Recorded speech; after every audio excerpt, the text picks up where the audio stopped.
Hi everybody, and welcome back to From This Corner TV. We like to say that we interest, educate, and entertain. Tonight we're going to be educating. We're not going to be entertaining too much like we sometimes do, because we've got a very serious subject that we're going to be talking about. Our guests for tonight are from Safe Futures, formerly the Women's Center of Southeastern Connecticut, where they save lives, restore hope, and change the future.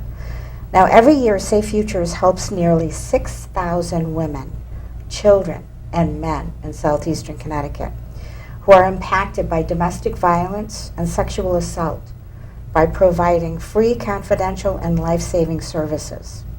And I'd like to introduce our guests for tonight. First of all, my co-host, Kimberly Brito, is back. Thank you for being with us. Thanks, Marilyn. Thanks for having me. And we have Emma Palsier-Ray. Thanks, Marilyn, for having us. And then we have Melva O'Neill. Thank you, Marilyn. I'm glad to be here. Now, I know these ladies fairly well, and there's a reason for that. And there's another, it's the same reason that I wanted to do this show. And actually it's going to turn into two shows, which I'll tell you about a little bit later. Back in the early 80s, I was an abused wife. And the domestic assault was mainly on me in a very short marriage. The reason it became short was I got back from being in the hospital for a week with him putting me in the hospital. And because I was still healing, he turned to my daughter, who was at the time almost 10. And all of a sudden, it opened my eyes to what was going on. And I didn't have anybody to turn to. I was a member of a church, and thank heavens I was, because they did come and help me. Because I was a businesswoman in the community, I knew a lot of people. And thank heavens for that, because I just made a few phone calls and suddenly I had a lot of help. But I didn't have the kind of guidance that you need to get over beyond the guilt, beyond the isolation, beyond the control that the other person has. And if he hadn't turned on my daughter, guess what? I wouldn't have done anything to make a difference in my life. So this is a very special thing to me, because back in the early 80s, they didn't have this type of organization. So what I'd like to do is I'd like to ask Emma and Melva to fill us in on the organization, when it was started, and the development to today. So actually, Marilyn, Safe Futures, formerly the Women's Center of Southeastern Connecticut, did exist in the 1980s. However, the programs that we offered were much smaller, much reduced from what they are now. Basically, what operated at that time was a hotline for sexual assault calls and for domestic violence calls. So they did exist, but again, nowhere near what is available at this time. And we were founded in 1976, so that was, the movement and the funding. It was just getting going. It's, when you think about that, it's not that long that services have been available and safe shelters. And one of the things that we know is that even now, when we've been established almost 40 years, there are still a lot of people who don't know that we exist. And that's why I wanted to get you in front of the cameras. Now, I was living in upstate New York, so, and even the police weren't aware of any help or hotlines or anything, at least that they shared with me at the time. So, and we'll get back to the organization in a minute, but I'd like to hear Kimberly's story, because Kimberly is also, Safe Futures is another one of her favorite organizations too. And I'd like to know why, if you'd like to share it with us. Sure, we do want to share. When Derek and I launched Brito Enterprises, the charitable component was something that had to be part of it right from go. And we knew that at that point that Safe Futures, or at the time the Women's Center, had to be an integral part of it. Part of it, Derek will tell you his own story when in another program, when the Yes. gentlemen talk about. But for me, that I had to be involved because they supported me in changing my life. I was in a 7-year marriage that became increasingly controlling and violent, and much like yourself, it really didn't click in my mind so much until he started to threaten children. So like my son's friends, he said, you know, if the kids were going to come over here, he was going to really hurt them, and then that would be on me. It would be my... So that really brought it home. And also some of the information that Melva and Emma are going to share about the cycle of violence, I found that on the internet, and I realized that's what I was living. So it kind of is something you're just like, what's happening in my life? and you start to do some soul searching. And so when I sought to get a restraining order, the Women's Center helped me with services to fill out the paperwork and offered advocacy and that kind of thing to help me get through that initial hurdle. I had some means, so I didn't need to use the safe house. So I was able to move to a different home, or and even to stay in the home that I was in, because the court helped out with that. But from that point, on that day when I left my home, I realized there were women who did not have resources and had nowhere to turn, and that they would need the housing and other support. And so, you know, when my son and I were leaving and we went out and we bought some just basic needs to use in the hotel, I said, you know, we're going to double up and buy a few things and bring them over, because somebody else is not like us. They are not going to be able to do something to take care of themselves. And from that point on, we've just supported. And what I'd like to say is that I realized by partnering and being aware of the range of services that they offer, that there are people that will help you and show the way. So we had that Light the Way campaign. So to show the way to a new life, and that life after this kind of situation can be bright and beautiful, and you can just realize your dreams. There's no reason to live under that cloud. There's no shame. And we understand there are people just like us, just like me, you know, that people would say, oh, she's professional, you know, she's got a great career, they look like the honeymoon couple, but this was going on behind closed doors, and it was oppressive, and it's good to let others know there's a life afterwards. It is. And, you know, I couldn't talk about it for many, many years because there was a part of it that I felt ashamed.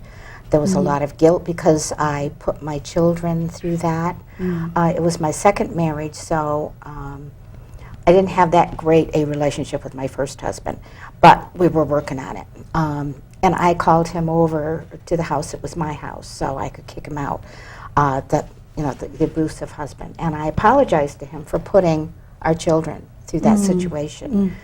And that was the first and only time I talked about it for a long time.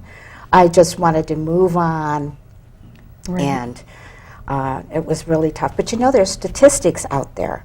You know, you can find statistics, Google any kind of statistics. But the thing that those of us who've been through this get concerned about is the ones that you don't hear about. The ones that are not on those statistics, but perhaps on the death statistics, you know, which is, I would have been, if I had stayed, he would have killed us all. I know that. The man was quite ill. Yeah, and thank you actually, for sharing. Yeah, thank you, Kimberly. In the U.S., 3 women are killed every day by a current or former intimate partner. So, you know, often people say, why doesn't she leave? If it were me, I wouldn't put up with that. And first of all, you don't know that, but second of all, on whatever, unconsciously or consciously, I think victims know, like, the severity of their situation, and they know if they leave, they're not going anywhere. And that's a hard fact. And that's why it's so critical to have that support system and, the system of getting people to a safe shelter is so important, because that time can be so dangerous when somebody leaves, that if he's not removed from the home by the police or, in custody because he's been arrested, that's an extremely dangerous time for the victim when they leave.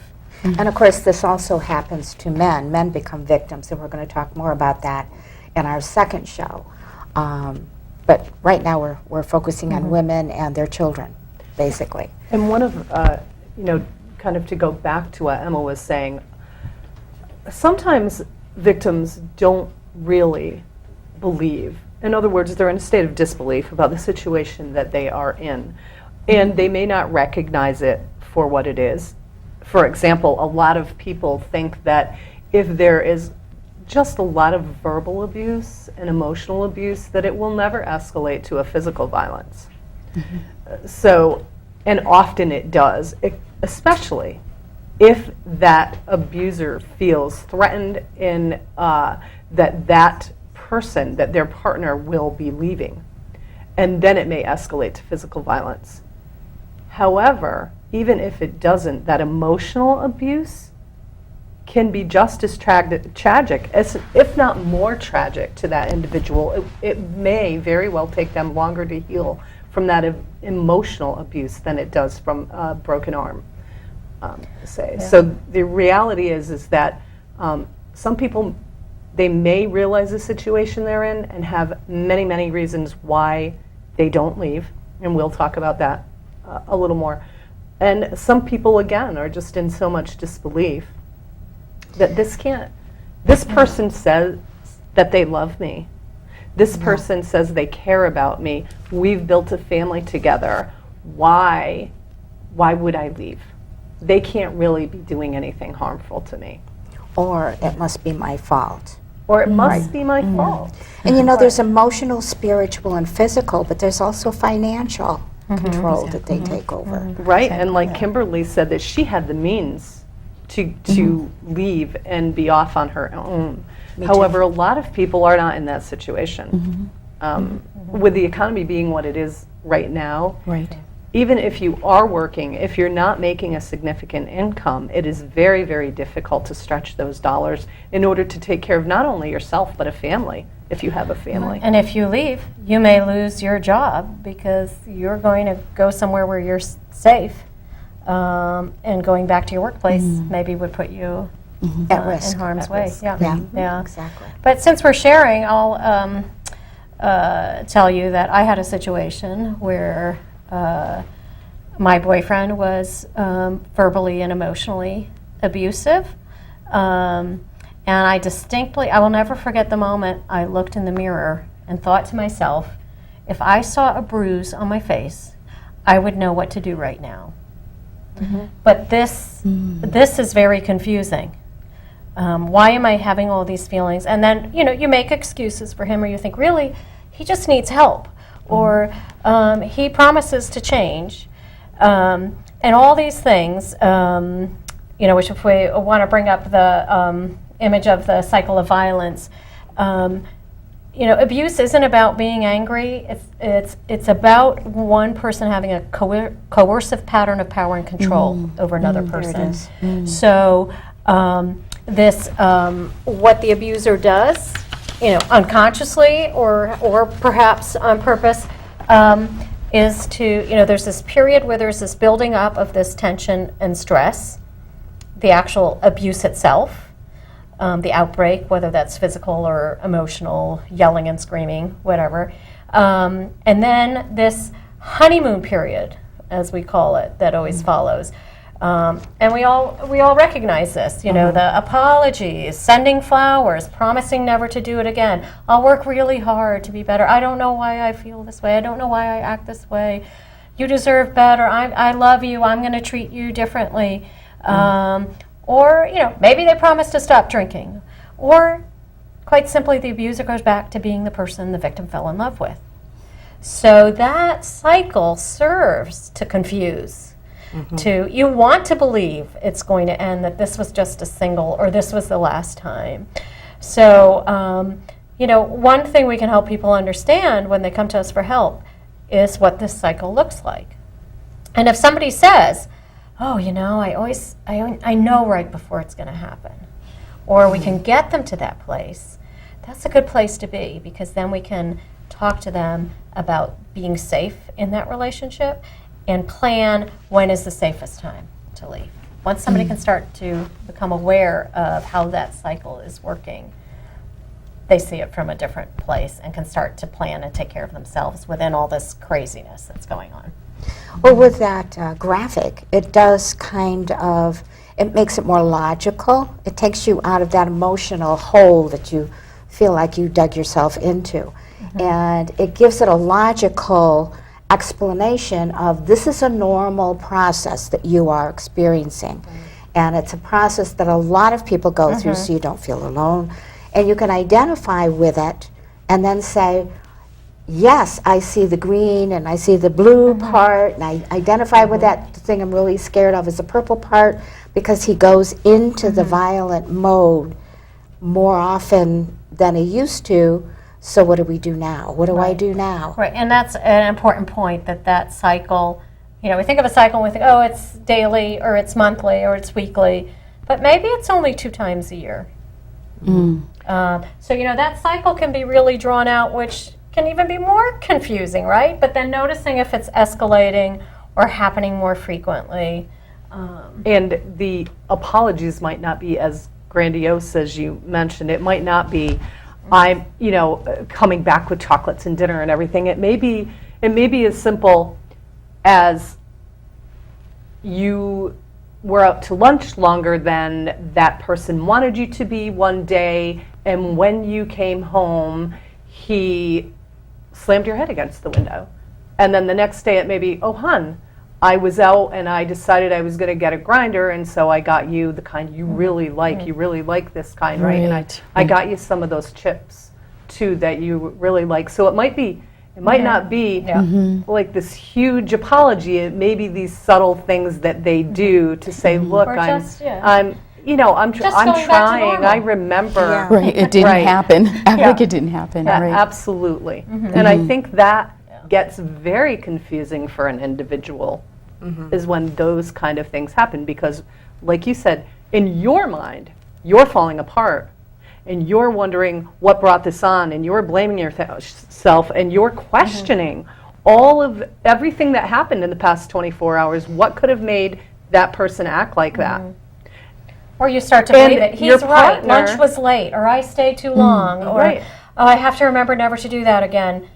And the next time it happens, you're walking on eggshells. Oh my God, what's going to happen? He's going to be so upset, and it's nothing. Right. Nothing happens. Right. So then you're confused, right? So, That's exactly right. So that creates control right there. Exactly. So we're talking about steps here. We're talking about, number one, recognizing that there's a problem that you're having with the person that supposedly cares about you. And it's repetitive in some manner, and you begin to get concerned about yourself and your children, your family. And what does somebody do then? Do they pick up the phone and call you and say, I need to talk to somebody because something's going on, and hopefully I'm that's scared. That's the choice that they make. They call, or they come in to our office and have a walk-in appointment. We're open 9 to 5 in New London, Monday through Friday, and so we're available to take walk-ins for people who may have the opportunity to come down to the office. We're also at Bacchus Hospital, 9 to 5 on Mondays and Fridays for people who may not be able to make it all the way down to New London, or pick up the phone. If you get a chance and it's 2 o'clock in the morning, you can pick up the phone and call our hotline. Yes, and there it is. And calling a they posted hotline, it. we should say, does not mean you're going to be told you have to move. I mean, the hotline call can be simply, like Melva says, if 2 a.m. is when you're able to talk, it can just be somebody who's listening and understanding. And many times somebody confides in a friend or maybe a coworker is the only person who really knows what's going on. And so what we tell those friends and coworkers and families are to listen, believe the victim. Don't tell them that, our natural response is like, well, you must have done something, or he must have just been having a bad day. Surely you're exaggerating. But listen and believe. Don't judge the victim. They're getting enough of that already. And then let them know where there is help. They may say, no, I don't need help, or no, I can't call, or I can't talk to anybody else. That's okay. By planting that seed, they'll start thinking about it, and maybe you have to mention it a couple times in privacy when it's safe.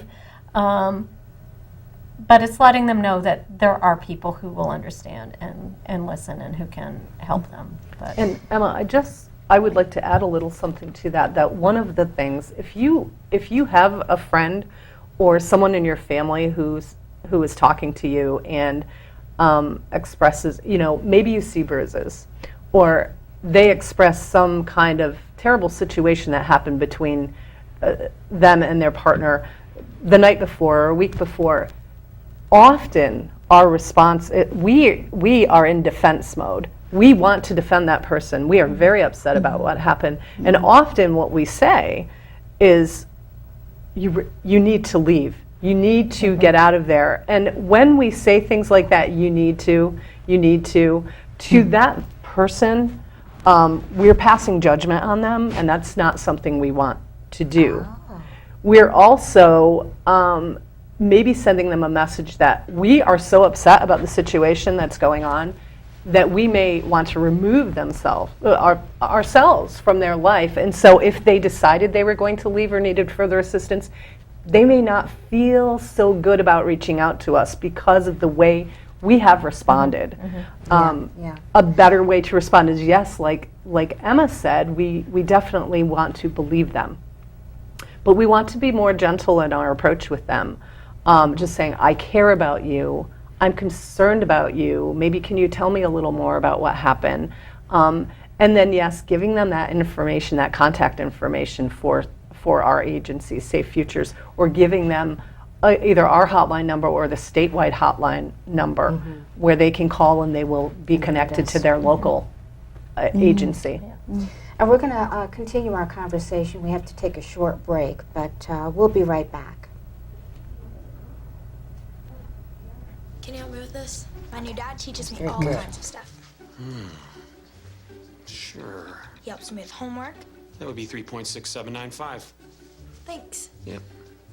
He helps me with my decision making. I wouldn't use this one. Ever. And he's even teaching me how to drive. And that's why cars have bumpers. I'm learning so much. You don't have to be perfect to be a perfect parent. Thousands of kids in foster care will take you just as you are. When some people struggle with their mortgage payments, they become frozen, petrified. Not knowing what to do, they do nothing. But the people who take action are far more likely to get the most positive outcome. Making Home Affordable is a free government program. Call now to talk one-on-one with a housing expert about the options that are right for you. Real help, real answers, right now.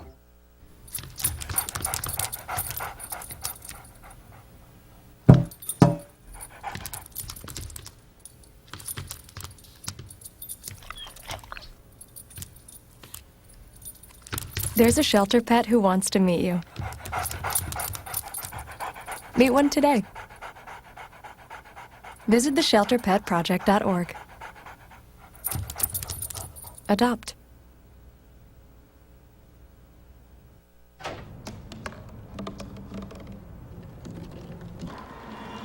Everybody has a dream.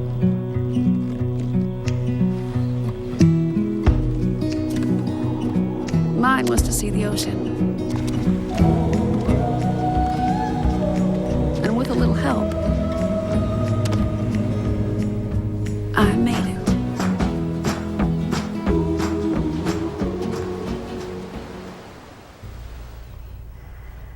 And we're back. This is From This Corner TV, and I'm Marilyn Dayton, your host. I think I forgot to introduce myself at the beginning. I have to say I love that dog.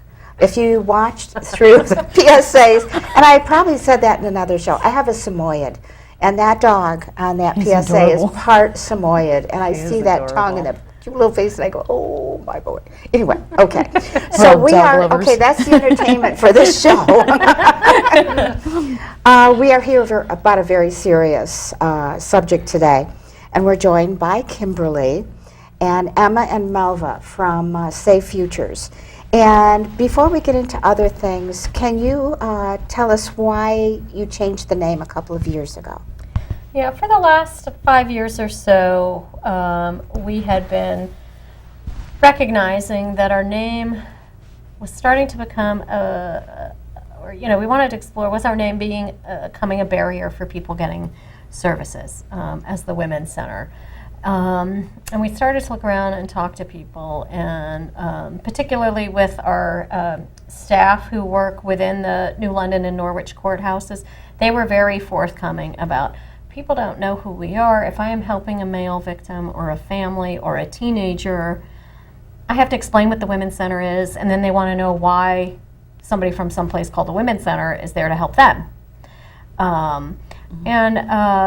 So we kind of just kept exploring and thought, well, it's time. We need a name that better represents everybody we serve and fully represents all the programs we have.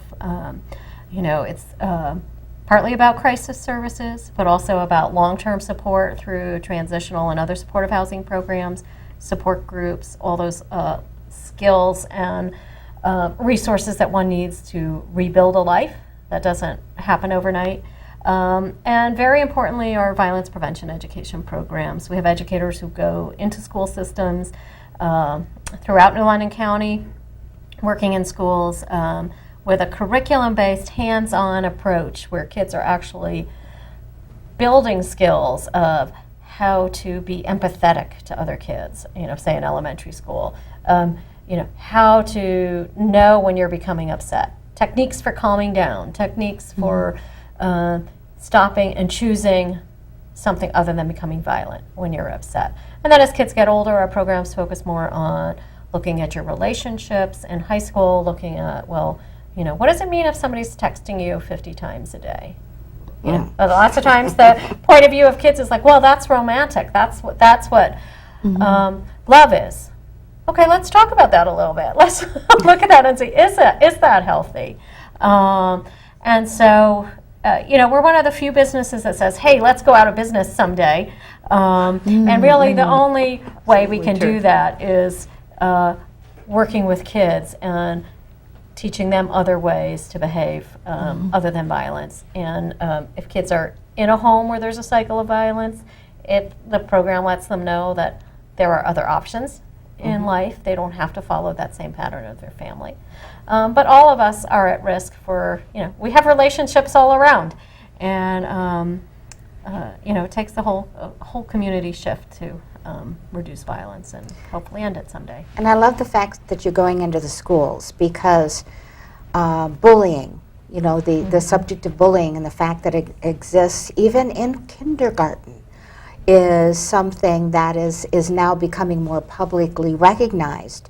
And it sounds like this particular program that you're talking about going into schools would help children learn how to deal with that. Yeah, And I so think that's... Deal with it, as well as maybe it would change their perspective on why they behave that way if they are a bully, or maybe how to step away from a situation if they are being bullied, give them some more resources within the school or outside of the school, where to go if they're being bullied.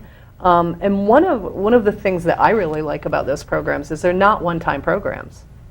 They are programs where our educators go into a school with a class, not a grade, not 100 or 200 people, but a classroom full of students for a number of sessions. So 25, 30 students at a time for 10 sessions. And so we're building a really strong rapport with them, and we're really getting those messages across in a number of different ways. And that's when you see those aha moments with those kids. And I've seen, kids who are off in college who come back and they're at an event and they talk about their experience with our Violence is Preventable programs or our VIP programs or our Healthy Relationships programs and those educators that were with them. It made an impact on them that they still use throughout their life. And let's face it, most of us are in the position of being a bystander. Most people are not a victim or an abuser, but they may be in school looking at another kid being bullied, or they may be an adult looking at a friend in relationship wondering what's really going on there. So, one of the biggest skills and things to address is, what do you do if you're a bystander? Do you do nothing? Nothing's going to change if people do nothing. So really giving kids the tools to safely step in and support somebody who's being bullied or somebody who's in a relationship that's unhealthy, and how to support that person and how to help safely stop what's going on. You know how we learn things when we're very, very young? I remember learning how to count to 5 in Japanese when I was 7, and I never forgot it. So it seems like this is a wonderful idea, and I would love to see this become a part of, the health program or something like that. How do you get into the schools? How do you approach them? There are a number of different ways. So there are some schools that we have had a relationship with for a number of years. And sometimes we are the health class for those 10 weeks or those 15 weeks. Wonderful. Right. So Wonderful. Yeah. Or the school decides that maybe the 5th grade this year will get the program, and they will figure out a way for the educators to get into those classrooms at a specific period of time, 1 day a week for 2 weeks, or maybe a couple hours every Tuesday for 10 weeks, or whatever works for the school. So it's not a cut and dry situation. Oh, life isn't cut and dry. It's right. So it's what works for our educators and what works for the school itself. Now let me ask you a question, because I'm sure our audience is wondering, how do they pay for a program like that? Is this something that's covered by the state, by a sponsor? How is that Again, handled? it varies. Sometimes the school gets the funding. Groton has had the program since its inception in multiple grades every year, so it's part of the budget, has remained part of the budget. Other schools may write for a special grant. Sometimes the PTA, somebody on the PTA will hear about the program and say, let's raise money, we want this program in our school. And we also have a grant writer who will be looking for grants on occasion so that we can fund a program in partnership with a school and say, okay, we're going to go back to this school where they're having issues. And Doesn't it seem like that's kind of an important place to start? Yes. With our youth, Yeah. and teach them how to handle their emotions, how to help, and how to recognize situations. Because, as I said, you never forget. And break the Marilyn, cycle. the research all shows that abusers don't develop this behavior in their 20s or their 30s. They develop this behavior as kids and teenagers, and by the time somebody's in high school or college, those patterns of behaviors are already established, and they haven't been held accountable for them.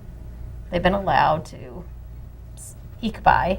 So, again, childhood, the earlier, we can start working with kids,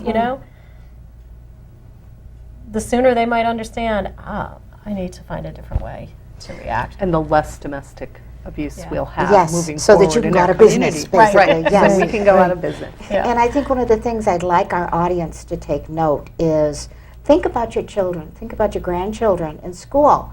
And if you would like to have a program like this, you should have a program like this.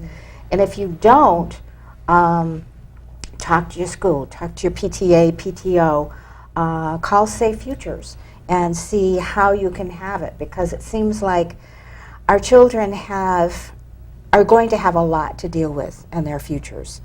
And if we can help them now, it's going to help everybody in the long run. Yeah, Meryl, I'll say that also on our website, safefuturesct.org, there's a whole section on our website about it, our education programs. Oh, fantastic. And then, fantastic. in addition to those programs that we do with youth, we also have a lot of educational programs or events for adults as well. So, and those are all different opportunities to learn more about domestic violence or sexual assault, or how you might get involved in some way, or if you work for an organization, how can we help you better serve your clients who may be experiencing this. So just all across the board, because we know how important it is to make people aware that this actually happens in our communities, in our homes. It's happening all of the time. And the more prepared we are for it, the better we understand it, the better we are able to help. You do. You have a lot of programs, and I've attended a few of them myself. I'm wearing purple. You probably can't see it, but I wore it for a reason. I wore it for a reason. The power of purple. What is the power of purple? The Power of Purple is an awareness-raising campaign that was started by a retired attorney, a retired divorce attorney named Sheila Horvitz. Oh, yes. Who at Safe Futures has had something called the Rose Conrad Memorial Fund. And she has partnered with Hadassah of Eastern Connecticut and Safe Futures to create this Power of Purple campaign. So Sheila got involved because she had a client named Rose Conrad who tragically was killed in a murder-suicide in front of her children a day before the divorce was final. And Sheila, it was, of course, a turning moment for Sheila, but she also realized, and I'm one of the attorneys who gets this stuff, and still I was ineffectual in making sure that, yes, the judge said remove the guns from the home, but the guns were not removed from the home. And she said, I've got to do something to help educate other people. And there have been several forums over the years and whatnot. And then a little over a year ago, Melvin and I were sitting with Sheila talking about, what would you like to do this year? And we offhandedly said, it might have even been October. We were talking about how 1 in 8 women will get breast cancer, and pink is everywhere, but 1 in 4 will become victims of domestic violence in their lifetime in the U.S. Twice as many. And nobody knows that purple is our color. And so Sheila that just clicked for her. And this Power of Purple campaign, she said, well, we're putting purple on the map. We've got to do something. This is it. And it all just kind of came together. Hadassah has gotten very involved. And so last April we launched, we had a big community event hosted at Three Rivers Community College. About 200 people came. Wow. And we had a TEDx talk. We had a panel discussion. We had a little humor too. Gina Barreca came and did some feminist humor. Yes. It was wonderful. But we also had resource tables, and so we have another Power Purple event this April, on Thursday, April 10th, again at Three Rivers. And this time we're presenting a program of theater for social change. We're presenting a play called Rule of Thumb that was created by a company called Plays for Living that does theater for social change. And the play sets up, it's a very short play, half hour, but it sets up, kind of breaking those myths of domestic violence and how do we not be bystanders, how do we intervene, what conversations do we have that help somebody get help. So, and we'll have a great panel and resource tables again and all that stuff. Now, theater, of course, is kind of down your alley. Some people that may be looking and saying, I really recognize her from somewhere. Where do I recognize her from? We got a couple of minutes if you want to tell us what you do about theater, because I think it's fascinating. And actually, it was at Plays for Living. I worked there for a number of years while in New York that I first learned about domestic violence and got involved in this work through theater. So as an odd kind of entree to it. But I perform regularly at Mystic Seaport with the Lantern Light Tours program. I tour as Harriet Beecher Stowe and Emily Dickinson. and do other projects as I can. In her spare time. Of course, she's a working woman, a mother, a wife, and she does, plays and stuff on the side. She's like, you know what? And she's a friend. And she's a friend. She's She's a a friend. wonderful I can't but my house is a mess, so. Well, you know what? matter. We all It have doesn't matter. priorities in Right, life. that's where Bravo. I take the time from there. And I get a chance to clean my bathroom about maybe once a month, whether it needs it or not. You have to focus on the important things. That's Marilyn. absolutely correct. And you know what?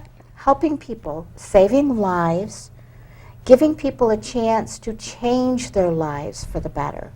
I mean, that's the most important thing anybody can do. And it kind of chokes me up a little bit there because I've been there.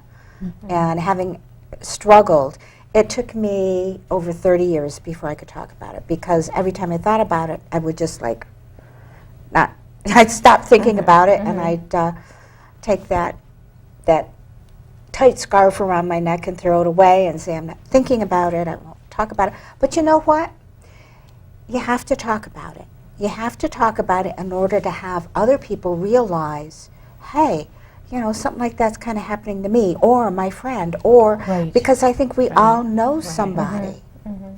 It's either us or it was us and we can recognize the signs. And Marilyn, when I was first working with plays for living in the 90s, and we would do this program on domestic violence, typically after a presentation, somebody would come up to us in the back of the room and whisper, this was really important for me because my first husband was abusive.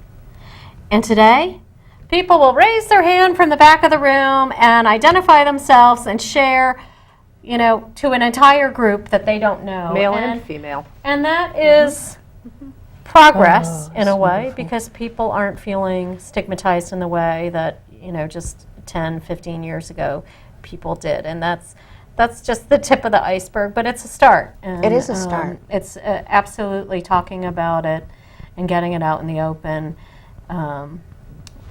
helps us to be able to address it and change. Now, if somebody is watching this show right now and they know someone or it's them, what kind of advice do you have for them that they can take to their heart right now and think about? If it's someone who knows someone, I'm going to go back to what I said before, is that the most important thing you can do is to let them know that you care about them. Don't say anything judgmental. Don't say, you need to leave, you need to get out of here. Believe them. Let them know you care, that you're there for them. Give them the information to contact an agency like ours, Safe Futures, or one of the other agencies in the state. Give them a hotline number. If you can get your hands on a hotline number, you can look it up. You can look up our website or type in domestic violence. You'll get a hotline number in the state of Connecticut. What you don't want to do is alienate them. And if you're a victim and you're afraid for many, many reasons, I know you're afraid. Just take that one step, reach out. When people ask me what we do as an agency, and I'm talking about the different programs, but I'm also talking about our the safety planning that we do, which always comes to the forefront. But something else for me that comes to the forefront is helping people to remind themselves that they're beautiful and they have the answers and that they deserve a really good life. And I think that's something that we do very well at Safe Futures. And so if you are a victim or if you are the friend of a victim, that is one of key things that I'd like you to remember. And I would say just remember that you are not alone. And that you are not to blame. You did nothing to cause this, and you don't deserve it. So there are people to help you.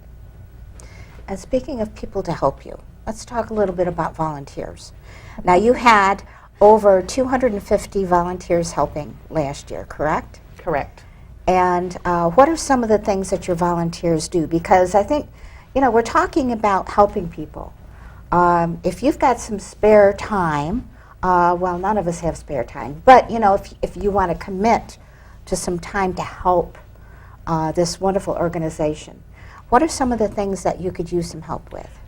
Because our organization, although we're a small nonprofit, we do have a lot of programs, so there are numerous ways you can become involved. You could be a sporadic volunteer who likes to help out at events, maybe help get ready for an event or help the day of an event to make the whole event come into fruition. You may be somebody who loves to do data entry. Those people are few and far between. But we have to keep track of all our statistics. And so that's an area where we are always looking for people to help us enter all of that information. You can become a crisis counselor yourself and be able to answer the hotline, especially during those off hours. We're always looking for people to answer our hotline for domestic violence or answer our hotline for sexual assault, to be a sexual assault crisis counselor and be able to if we get a call for sexual assault, go and meet that individual and help them out, do whatever we can do for them. If they're at the hospital, stay with them. The same with domestic violence. We need people on the hotline. Advocates to work in the shelter or at our transitional living program. You could become involved if you're a man who feels it's really important to get involved and not be a bystander, but be able to be a good role model for other men and young men. There's our Engaging Men's group to get involved in. So there's really a whole host of ways that an individual can become involved, whether it's every Thursday you come in, or whether it's whenever we have an event. Yeah. It's all very beneficial. We're very fortunate to have the community support us in a way of people holding a drive at their school or workplace, or like Kimberly and Derek organized a fundraiser a day at Dog Watch Cafe in Stonington, where a percentage of the proceeds from that day would come to Save Futures. So there's a lot of opportunities too, even for people to just do something on their own. And we'll work very closely with them. People will call and say, I want to have a collection, but I don't know what you need right now. And we'll make sure they have the right information and are doing something that's going to really address something that we have going on. I mean, we have a young girl who bakes a birthday cake once a month and delivers it, and we get it over to the shelter, and they can have a birthday party once a month for whoever's birthday has been that month. Wonderful. And so people come up with some really creative ways to let our clients know that there is support for them and that they are worthy of the best things in life, and that they are starting over and starting to have on their way toward a safe future. And some people can be pretty creative about that. So I love that. I love that. Yeah. And you can be young. You can be a teenager and get involved. I know when we had the event for the name change, remember? We ran that video, and my face was on there a couple of times. Yeah. But there were so many young people on that video whose lives were changed, and who some of them are, I remember the young lady who said, animals are also affected by abuse. I think that's Sue's daughter, isn't it? Yeah. And that was like, I never stopped to think about that. Yeah. The family pet can be affected too. Yeah. Absolutely. And we see a lot of that. I bet. Yeah. Well, ladies, we're starting to close in on our time today. And I hope our viewers were able to understand how important this cause is and how important this organization is. And we need to help them become more effective so they can go out of business. Right. Absolutely. Now, I just need to, I need to read a couple of announcements here. And I can't read the one that's going on tonight because it's that's the one of the dog watch. But we're all heading over there for a really good dinner. they're sitting here getting very hungry. And keep in mind that we tape a week ahead of time. So so when I put in the fact of the next upcoming shows and the upcoming events, I have to keep that in mind. So I just want to remind you of a couple of shows that are coming up. Unique Sports Insights with Chris Anino, who's right now in the control room. He has a couple of special guests. Now, these are two ladies you cannot miss. Shelley Shalito weighs Vincent, vroom vroom, boxer, ranked number 2 in the U.S. or in the world? In the U.S. Okay, 10th in the world. Okay, there we go. Super bantamweight, and she holds the WIBA international belt. And then there's, Kaylee K.O. Reese, R-E-I-S, one of the first Native American female pro boxers to come out of New England, ranked 7th in the U.S. Amazing young ladies who've been through a lot, have great story to tell. And then April 2nd and 3rd, Safe Futures is back, and we're going to have the guys on. That's very, very important for you to join us. And in the meantime, there are a couple of upcoming events that I want to get in, which are April 5th in Norwich and April 6th in Farmington. I talked about them before, the Success on Skateboards. You can go to their Facebook page, Success on Skateboards, and there it is. On April 12th from 10 to 4, Tom Santos let us know about the Craft and Author Show at the VFW Post in Pawcatuck. And for more details, there's his phone number. And Autism Speaks, that's another organization that I love that's going to be coming on our show soon. They have their walk run, their 5K, on Sunday, April 13th. And more information right at that website right there, events.autismspeaks.su.org. And so I'd like to thank you, ladies. Remember, this show you can see on Comcast, you can see on Metrocast, and we're up on YouTube. Matter of fact, we're up on YouTube before the show is shown on the TV. So, so always go to our website, and it'll just one click will take you right to YouTube to that show. And ladies, this has been wonderful. Emma, Melva, and of course Kimberly. Thank you so much. This has been wonderful. Thank you for sharing. Thank you. And I don't know if we're ending early or what, but but that's it for tonight, and we will see you next week, and we'll see Safe Futures again in 2 weeks. So be sure to join us then.